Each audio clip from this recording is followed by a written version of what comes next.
শতাধিক গুম ও খুনের মামলায় সাবেক সেনা কর্মকর্তা জিয়াউল আহসানের বিরুদ্ধে অভিযোগ গঠনের দ্বিতীয় দিনের শুনানি আজ।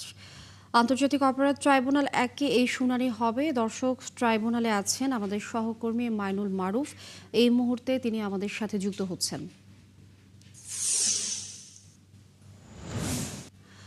মাইনুল মারুফ, আপনি যেহেতু ট্রাইব্যুনালের সামনে রয়েছেন, আজকের মামলাগুলোর কার্যক্রম কি কি রয়েছে এবং আপনি এই মুহূর্তে কি দেখছেন, কি তথ্য আছে জানাবেন।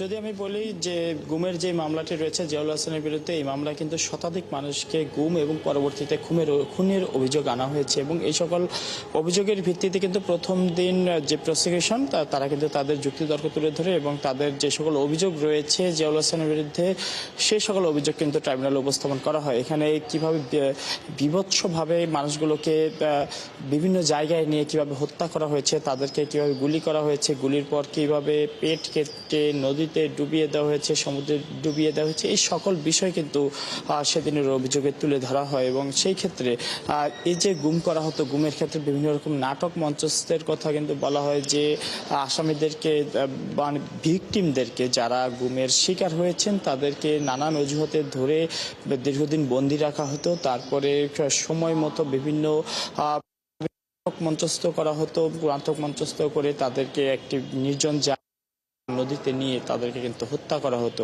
আর কাউকে গুলি করে হত্যা করা হতো, কাউকে পেট কেটে নদীতে ডুবিয়ে দেওয়া হতো। এই সকল ঘটনা কিন্তু প্রসিকিউশন তুলে ধরেছে।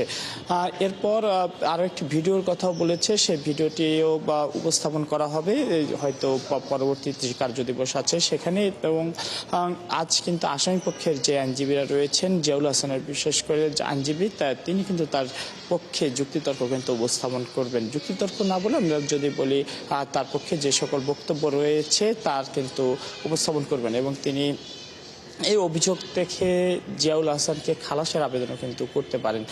সব মিলে যদি বলি, জিয়াউল হাসানের এই মামলাটি রয়েছে, এর পাশাপাশি আজ রামপুরায় যে কার্নিশে ঝুলে থাকা এক যুবককে গুলি এবং দুজনকে হত্যা মামলা, সেই মামলারও কিন্তু আজকে সাক্ষ্য গ্রহণ রয়েছে। আবু সাইদ হত্যা মামলার সাক্ষ্য গ্রহণ রয়েছে এবং ওবায়দুল কাদেরের বিরুদ্ধে আমরা দেখছিলাম সর্বশেষ দিন পত্রিকা বিজ্ঞপ্তি দেওয়ার নির্দেশ দেওয়া হয়েছিল। আজকে এই মামলার পরবর্তী যে আপডেট তার সম্পর্কে আদালতকে অবগত করা হবে এবং তার পরবর্তীতে হয়তো তার পক্ষে স্টেট ডিফেন্স নিয়োগ দেয় এবং অভিযোগ গঠনের জন্য পরবর্তীতে যে তারিখ নির্ধারণ, সেই দিকে কিন্তু এই বিষয়টিও যাবে।